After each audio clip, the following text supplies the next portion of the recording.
You know what, men? There are a lot of things that men know, that all MGTOW men know. And it's just one of the reasons why MGTOW men have completely abolished the thoughts of marriage and have completely eliminated certain types of relationships. And that one thing is this: she will always have a man on deck. Why do women seem to move on faster after a breakup? Or a long-term breakup? I mean, a long-term relationship breakup. Why do the women seem to move on faster, even if they have kids and stuff, you know? It's, people are asking on, I just saw a post on Facebook about it. So, the reason that it's easier for women to move on is because she always has a backup plan to begin with. Like, when she's in a relationship with someone, she always has that friend on standby, that guy who's waiting, that guy who wants to date her, but she doesn't, you know, date him because she's in a relationship, but he's sitting there waiting, you know. Do you remember Kanye West and Kim Kardashian?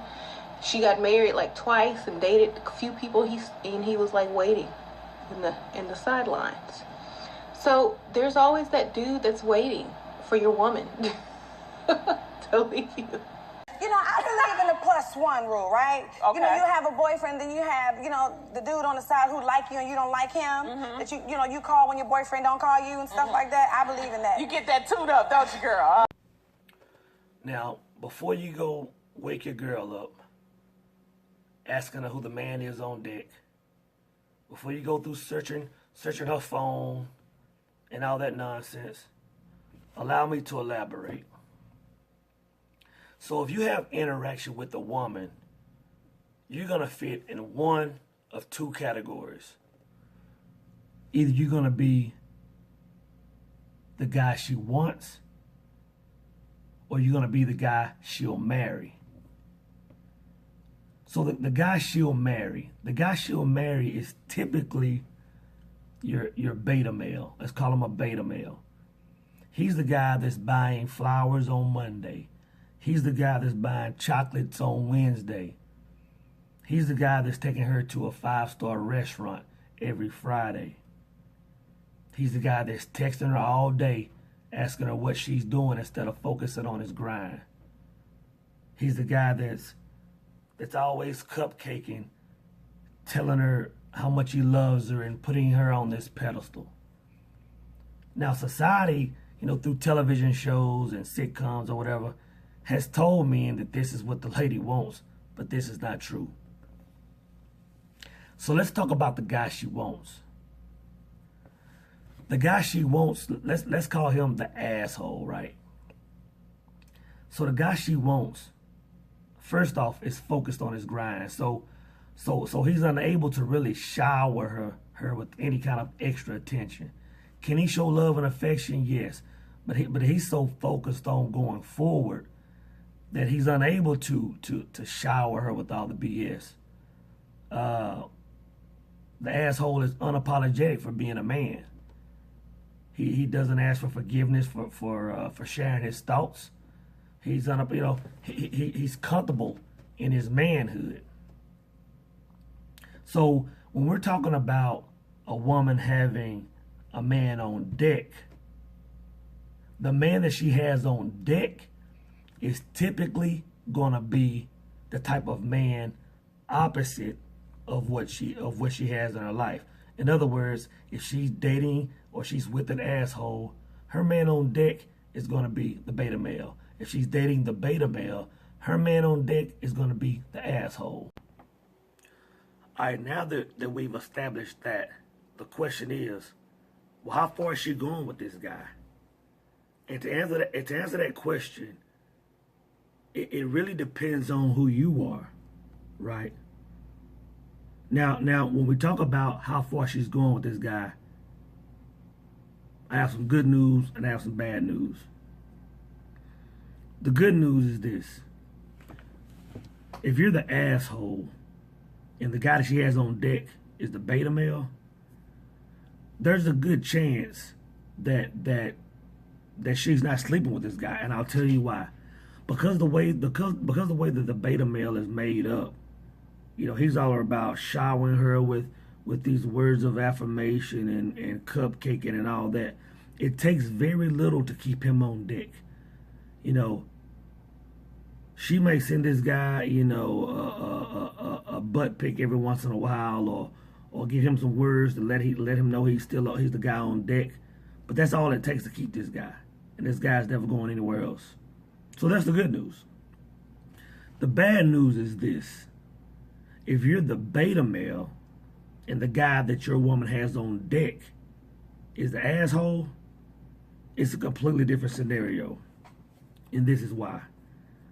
The asshole, for one, like I said earlier, he's not showering her with all these extra words and all this pandering, right? When she has conversation with this asshole, he's being direct. He's telling her how fine she is. He's telling her how sexy she is. And he's telling her that he wants to be with her, that he wants to hook up with her. So in order to keep this guy on deck, she knows that it's going to take lots more, because this guy, instead of just being on deck forever, this guy, he'll swap teams. So what you have is a situation where a guy that's an asshole is going to go from being on deck to going to be a pinch hitter. Now that that's established, let's talk about who this guy is. Because you know this guy. In some way, shape, form, or fashion, you've had some kind of interaction with whoever the guy is she has on deck. And I'll tell you how you can know who this guy is. If he's the alpha male, if he's the asshole rather, he's going to be the guy that if you and your lady see this guy out in public, he's going to be the guy that makes the extra contact with your lady and holds that contact just for a little bit longer. If he's the asshole and you see him at a Christmas party, he's going to be the one that comes shakes your hand and shakes your girl's hand and holds on her hand just a little bit longer. If he's the beta male, odds are you'll never have a lot of public interaction with this guy, because if he sees her in public, he's going to act like he doesn't even know her. That's just the way he operates. But the way you can identify this guy, if he's the beta male, the only thing you have to do is go on her social media. He'll be the guy that sticks out like a sore thumb. He may be the guy that likes a good portion of her photos and leaves some unordinarily odd comments on her pics and stuff. So that's how you'll know this guy. Now, just to wrap it up, this is the difference between the common man knowing this and the MGTOW man knowing this. See, the common man thinks like this. The common man says, okay, I understand that a woman is going to always have a man on deck. But in his mind, he's saying, well, once I get in the batter's box, I'm going to hit a home run and the game is over. But what the MGTOW man knows is once you get in the batter's box, a whole new game starts. And there will always be a man on deck. It's your boy Soul Immortal, and I'm out.